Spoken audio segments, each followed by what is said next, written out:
Mon chien tire en laisse. C'est quoi les 3 étapes, donc les 3 musts que je dois savoir pour débuter à avoir une marche agréable avec mon chien? Je t'explique tout cela ici. Donc, rapidement, je me présente, Valérie Paquette, propriétaire de Astuces Canines. Donc, je t'invite à aller t'abonner à notre page YouTube si tu veux beaucoup d'astuces gratuites, du contenu super pertinent, et je t'invite également à liker cette petite vidéo, un geste tout simple qui fait une énorme différence pour nous. Donc, la marche en laisse, je crois que c'est un des sujets qu'on a le plus de questions. Je sais qu'on peut se sentir rapidement démuni quand notre chien tire en laisse. Je vous dirais que majoritairement, le problème de la marche en laisse, c'est quelque chose qui a débuté lorsque le chien était chiot. Donc, on l'a laissé tirer au début parce que c'était cute, qu'il était petit, puis on voulait pas trop, tu sais, le brimer. Ce qui a fait qu'en vieillissant, ben, le chien a pris cette habitude-là. Et là, on est comme pris dans une roue là, qui tourne parce que on n'arrive pas à avoir des résultats. Donc, effectivement, c'est quelque chose d'assez complexe, mais c'est surtout quelque chose qui va vous demander énormément de patience et de constance. La marche en laisse, c'est extrêmement long comme apprentissage parce qu'on doit comprendre pour avoir un nouveau comportement ou enseigner quelque chose de nouveau à notre chien. Ça va prendre entre 500 et 1000 répétitions et chaque fois qu'il tire de nouveau, on tombe à 0. Donc, c'est là qu'il va falloir s'assurer de prévoir nos périodes d'entraînement. Donc, si présentement pour vous, la marche en laisse, c'est un gros irritant, vous voulez vraiment régler la situation, bien, la règle numéro 1, c'est que pour l'instant, votre chien, vous allez trouver une autre façon de dépenser son énergie, que ça soit par le jeu, que ça soit par la course, peu importe.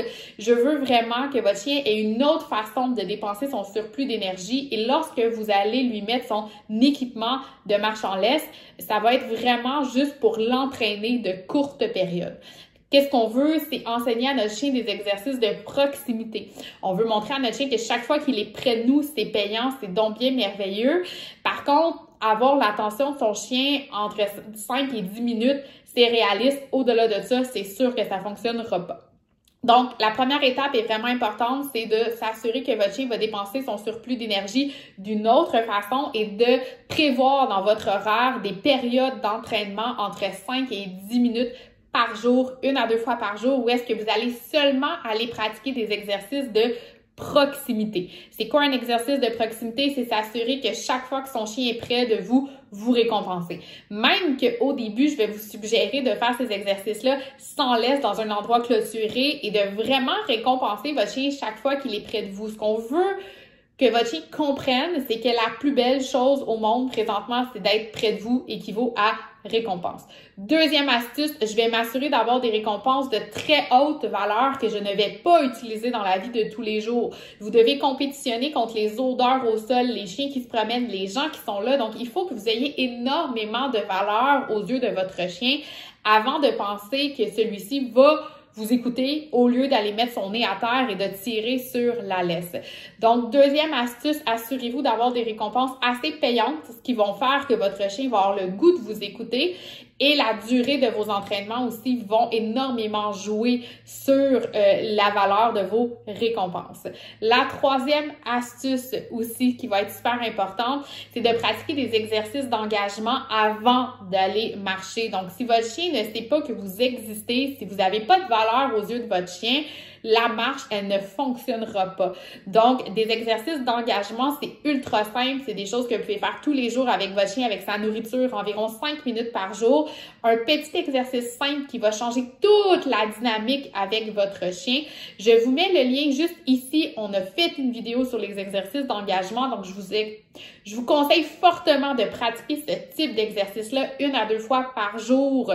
Et après, une fois que vous allez avoir de la valeur aux yeux de votre chien, vous allez voir que ça va être tellement plus facile d'aller faire des marches en laisse. Donc, c'est 3 mini-astuces qui vont vraiment vous permettre de mettre la base. Au niveau de la marche en laisse, il y a beaucoup de capsules sur notre chaîne YouTube qui concernent la marche en laisse aussi. Donc, je vous invite à aller explorer, à aller voir et appliquer tous ces trucs-là pour être sûr d'avoir une marche en laisse extraordinaire. J'ai également un outil gratuit sur le sujet que je vous invite à télécharger qui va être dans la bio. Donc, c'est un outil gratuit qui va vraiment vous enseigner étape par étape la marche en laisse pour avoir une marche en laisse de rêve avec ton chien. Écris-moi en commentaire comment ça se passe les marches avec ton chien. Est-ce que ça va bien? Est-ce que c'est bordélique? Donc, n'hésite surtout pas à partager comment ça se passe tes marches avec ton chien.